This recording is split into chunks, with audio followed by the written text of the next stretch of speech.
Welcome to the Low Demand Parenting Podcast, where we drop the pressure, find the joy, and thrive, even when it feels like life is stuck on level 12 hard. I'm Amanda Diekman, author, autistic adult, and mom of 3. I'm not here as an expert, but a fellow traveler. Together, we're learning how to live more gently, authentically, and vibrantly in this wild parenting life. Today, I am in the hot seat. I am here with my friend Shoshana, who is going to interview me. So welcome, Rabbi Shoshana Meira Friedman. Thank you, Amanda. It's such a treat to get to be here. And I wonder if we could just start with a shortish version of your very powerful story, just to ground us. Yes.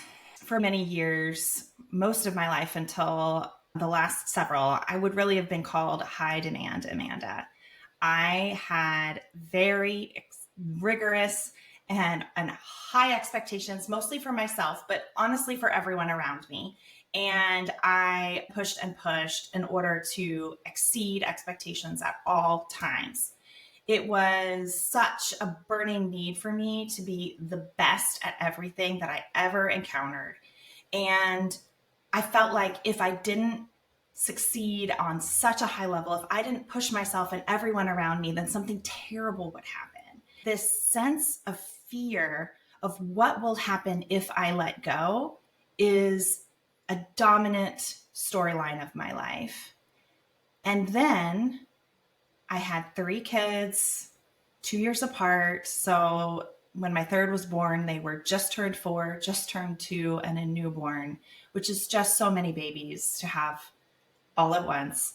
And all of them had really substantial needs and presented with behaviors that were way outside the box of what I saw other kids and what professionals told me I should be expecting at that age. We had a mixture of behavioral concerns and health concerns and developmental delays. And it just felt like nobody was hitting the milestones. Nobody is doing the thing. And so I did what I know how to do. And I pushed and I pushed and I did more. I pushed myself harder. I was more rigid with whatever the latest therapist told me I was supposed to do in order to get back on track. And it crescendoed when my middle child turned 6 and moved into autistic burnout. And suddenly, my whole house of cards came tumbling down. And I was faced with my utter inability to push this child any further. This was their absolute no. I cannot go any further. I cannot do any more. I must be in my room by myself with my tablet, 12 hours of YouTube, 2 foods. Do not talk to me. When you exceed my limit, I'm going to turn into a rabid animal and I will destroy everyone and everything in my path. And I had a question. Is this a fundamental failure? Have I failed? Is this a failed child? And everything I had lived up to that point in my life said yes. And there was another truth inside me that said absolutely no, that there's this other way that I had been longing to experience for myself all my days, which is that I am enough just as I am, that nothing terrible will happen if I let everything go. In fact, the opposite is true. I might actually start living if I let go of the things that are causing me so much stress and distress and simply rest in my inherent goodness. And that is the gift I want to give my children. And that's what's become the low demand movement, is all around radical acceptance and release, that what we need most of all is to be set free. Thank you. It's such a powerful story, and so much of it resonates for me. I'm wondering, for those who are new to low demand, and even for those of us who've been sitting with it for a while, if you could just give us a little overview of how you approach it. I want to give a lot of credit to all of the influences that made it possible for me to have these thoughts, that in many ways, there were a lot of streams that came together in me and so many other teachers and leaders who have given all of the foundational pieces of what now is this approach. So the first is the incredible work of Ross Green and the entire team around collaborative and proactive solutions. That was the first time I ever heard an expert give explicit permission to let things go, was when I understood the 3 plans of that approach. And with the plan C being, well, just don't ask that of them. And then they won't have the big behavior that says, I can't do this thing. It was the first expert I ever heard say that our work as parents can be to shift our expectations downward. The only thing I ever heard was like, go up with your expectations.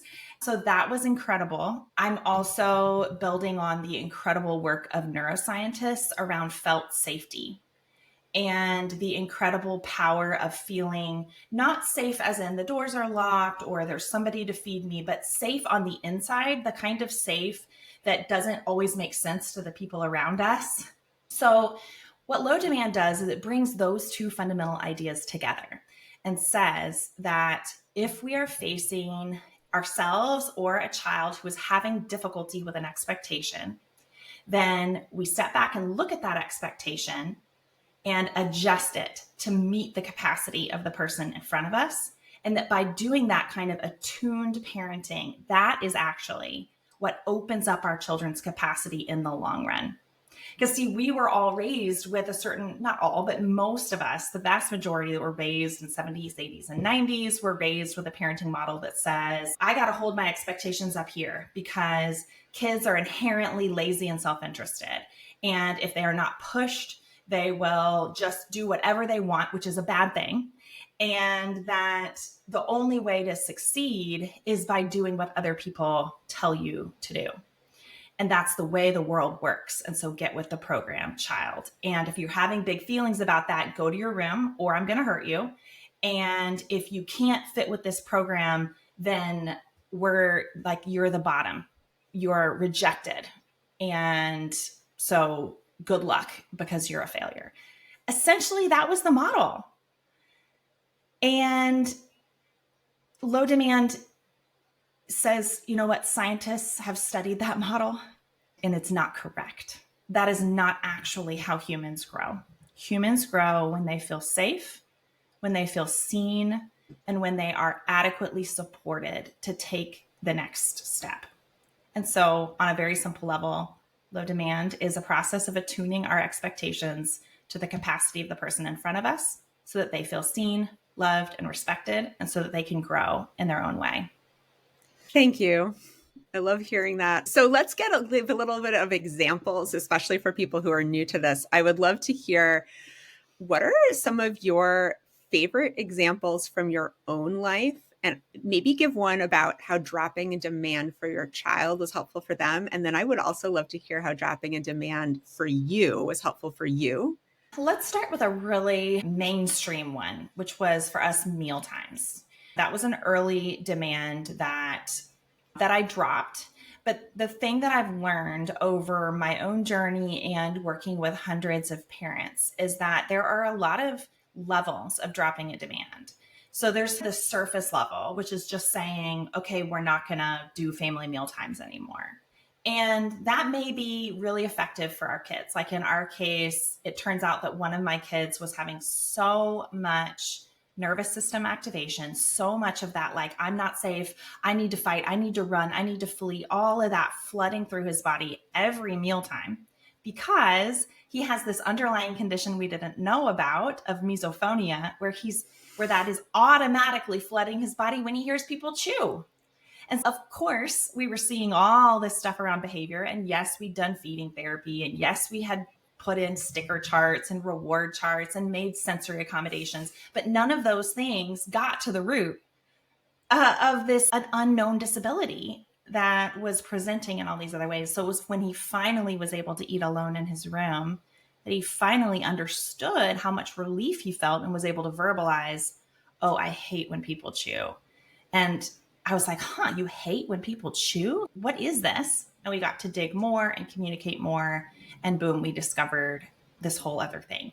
So that was like, it was a surface level demand. We just stopped eating together at the table. And it had all of this positive impact on my child and on our relationship. But it's important to name that I can do all of that and still feel absolutely terrible about it. Oh my gosh, we're not eating at the table. Everybody says this is the cornerstone of family life, and he's eating in front of a screen, and that's mindless eating. And maybe we're not setting him up for a lifetime of healthy benefits. And I can be super swirly and feeling really bad about that drop demand. And that's not really what this is all about. And I think that's where a lot of people misunderstand this approach, is they try doing that. And yes, it works for their kid, but it doesn't work for them. And so I really want to deepen the conversation around what truly is underneath that demand. So there's a next layer, which is the expectation. It's the positive belief that this should be happening. And that can come into play, like maybe you drop demands for a season because your kid is really struggling. But in the back of your mind, you're like, yeah, but we really should be eating family meals. And so as soon as they're doing better, I'm going to get us right back at that table. And the rest of us are going to still eat at the table, but like my one kid who can't manage it will eat by themselves. So they know that this is what's expected, but just they're the one who can't do it right now. And that actually doesn't work well. It doesn't work well for us. It doesn't work well for our kids. It doesn't work well for the family dynamics. It's really confusing for the other children who are still expected to eat at the table, even though they don't really want to be here either. And it makes the one who can't feel relief, but also some guilt and shame and confusion around the nature. So there's interrogating the expectation itself, that like family meal times is the cornerstone of a healthy family dynamic. And we won't have healthy eating habits unless we are mindfully eating around a table with other adults asking us questions. That's the expectation that we've been handed. So we need to interrogate that. But then deep down in the very bottom is my stuff. And I think this is what your question is really getting to. And that's where it's, but if I let anybody know that my kids eat all their meals in front of an iPad, I'm going to be judged and shamed. And what would the people who love me say? Or are we ever going to be able to go out to a restaurant? Or what if my mom wants to have a birthday party and my kid can't sit at the table and it like ruins the whole event? Like that's the stuff that's particular to me. Like I'm pointing to my gut because it's way down. And that's the deep work underneath low demand, is like finding your own path through by feeling it all and looking at all of it and then moving through. Like that's the deep work of low demand. And I think that is the invitation, and that's the freedom, and that's also the hard part, that there's no real shortcut to all that work. Right, because it's the letting go of all those expectations. Exactly. It's the real radical freedom that is like beckoning you forward. Maybe eating at the table isn't the only way that families connect. And maybe we can figure this out for ourselves. Maybe we can trust our family to do it in our way. And maybe nobody is watching or judging. Or if they are, maybe I have the courage to say, this is working for us. Every demand that we dropped made me even more scared. And there was relief, there was release, but it took time. And inside of me, I was so scared. And I think that's one of the things that people tell me when they come into this umbrella and they're like, oh, I think I might have been a low demand parent all along. People tell me that they've been dropping these demands in secret. Oh yeah, when my kid is really hungry, I give him a Snickers bar and then eventually he can eat his dinner. Or he doesn't eat his dinner and he literally just eats Snickers bars and I can't tell anybody. Or yeah, I let my kid do this. Or we have all this language of shame and fear wrapped up. And I just want to name that the wider cultural messaging around being permissive, and that permissiveness is the worst kind of parenting, worse than hitting our kids, worse than shaming them and the worst thing we can do is give them power and control. And the worst thing that could happen is that we would lose our role as parents. And that's not just bad for us, it's bad for them. It's like it gives them too much power and it makes them scared, which we know for our kids is actually the opposite is true. Yes. And I think that there are some important distinctions to be made there that helped me along the way let some of that psychological terror ease out. Because part of it is I didn't know anyone else was parenting this way. I felt so alone. I didn't know if it was going to work. There was no model to follow. I was looking around for the book. I was looking for the podcast. I was looking for the teachers. They didn't exist. And in some ways, I'm just so grateful to be in this seat and sharing this message, because not that long ago, 3 years ago, Amanda would have been weeping at my computer screen watching this. Finally, someone is telling me what I need to hear, and no one did. And so I feel like it's my love story back to myself to show up and be like, you deserved it. You didn't get it. And here I am. I'm doing it. I'm doing it. I'm doing it for us. It's so powerful. And thank you. Thank you for everything that you're doing. I have one more question. So you and I are both ordained clergy, which is part of what feels so sweet to me about our friendship, is these parallel journeys of having been ordained and have a spiritual calling, and then finding our way into a different form of spiritual leadership through the neurodiversity movement, and particularly in this space of kiddos with really sensitive nervous systems and ourselves with really sensitive nervous systems, and the PDA space, but not only. And I've been very moved by your approach to low demand, because it's not just a parenting approach, and it's not even just a how do we make our lives easier approach. To me, it's a spiritual approach. And to that, I don't mean that anyone has to have a relationship to something you would call God. I always say, like, spirituality is about meaning and purpose and something connecting to something bigger than ourselves. And I've heard you talk about this as a practice of radical love and acceptance. And I just want to give you a little platform to share some of, in my tradition, we would say, share some of your Torah, share a little bit of how this is about, in your language, divine love. But again, you don't have to have a God language for that to work, for all of you listening. Yes, absolutely. The relationship with myself that has opened up by embracing release and dropping of demands has been incredibly healing and powerful.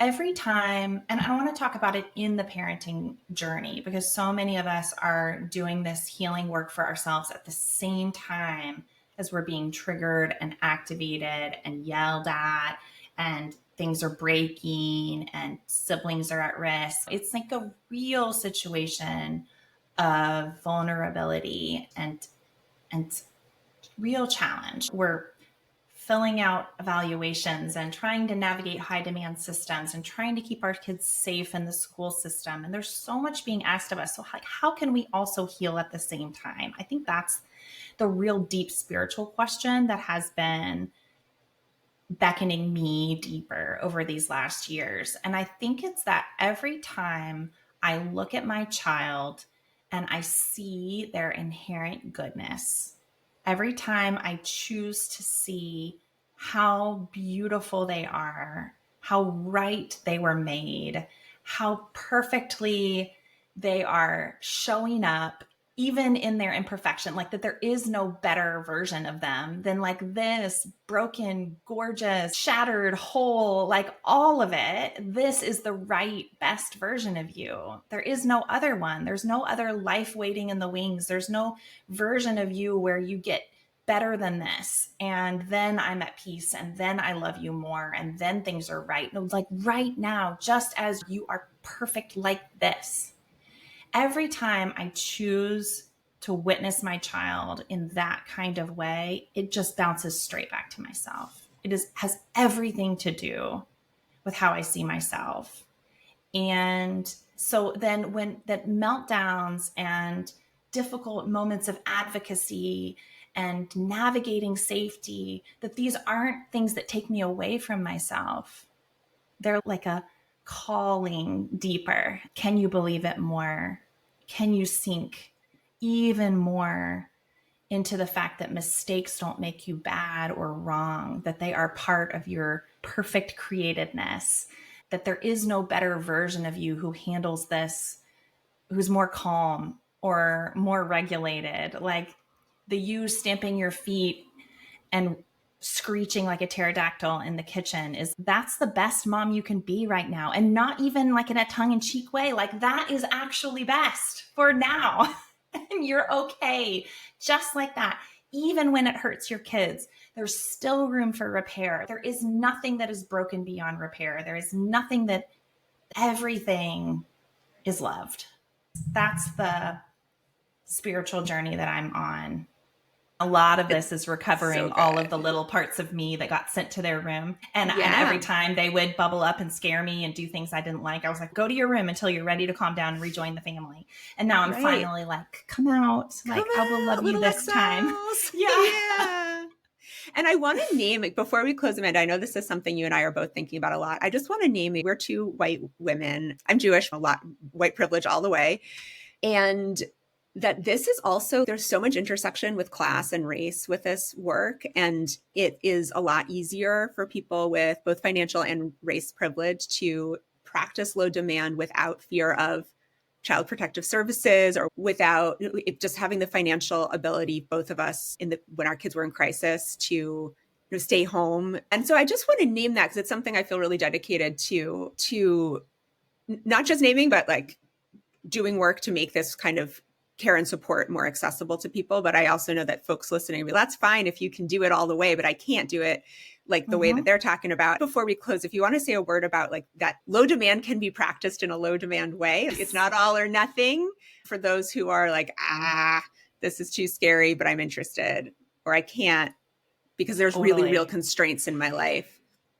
Yes. I think if my privilege to have a loud voice on this topic did one thing, I would like for it to increase awareness and decrease stigma for everyone to practice lowering demands. That with all of the privilege that I have, I am able to withstand whatever comes here initially. And my deep hope is that it leaves something behind me that is a space that is more open and where there's more room and where maybe people have less of a shame, judgment, blame, that's bad parenting kind of instinct, and more of, I think I've heard of this. There might be a method behind this. Maybe I could learn more. So that is how I'm hoping to leverage the privilege that I have as a liberatory act for those for whom right now it is not safe. Like, my hope is that it creates a world where it's just a bit safer. So maybe low demand isn't accessible to you right now because of the constraints that you live in. That's okay. Maybe part of this is changing the world so that you do have access to things that are currently feeling absolutely impossible. But the other piece that you named is so important, which is that you don't have to, there is no all or nothing. There is no doing it right. I really don't like the idea of like radical low demand, that like some people are like way better and doing it a lot more and other people are like doesn't work. Only a little bit. If the only low demand thing you do is love yourself just as you are, even at the same time as you've got to get your kids hair brushed and they have to show up for school on time and they need to change, even if you have to hold these really difficult, hard demands for your kids, but you do it in a way knowing that their resistance is okay, that the fact that it's so hard doesn't make you a bad parent or them a bad kid. If all it is radical acceptance but holding demands, it's still gorgeous and beautiful and helpful. And we do have freedom. I believe that all of us have room to release our kids from expectations that are not serving them. That maybe it's just in the way that you communicate. Like, maybe all you do is shift from saying, you've got to speak to me in a certain tone. You need to use certain words. If I call to you, you have to respond.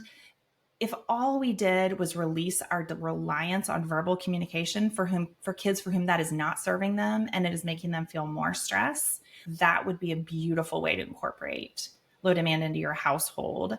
And yes, you can still teach them when an authority figure asks you a question, you need to say yes, ma'am, for your own safety. But you also can know you do not need to do that with me because I am safe for you, because I will hear you no matter how you speak to me.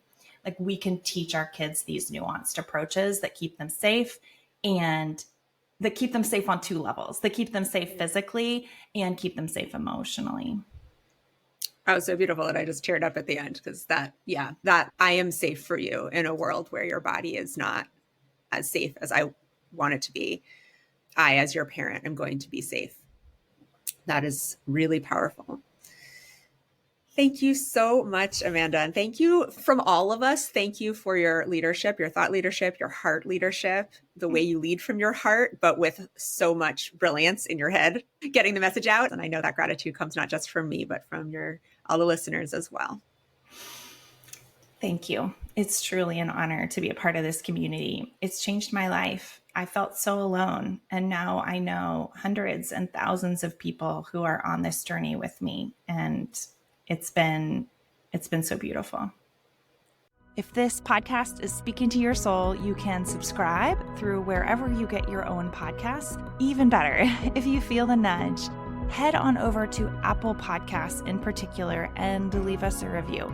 It's such a helpful way for new people to also get to experience what this podcast wants to bring into their lives. I'm Amanda. Remember, it takes great strength to let things go. I'll see you next week.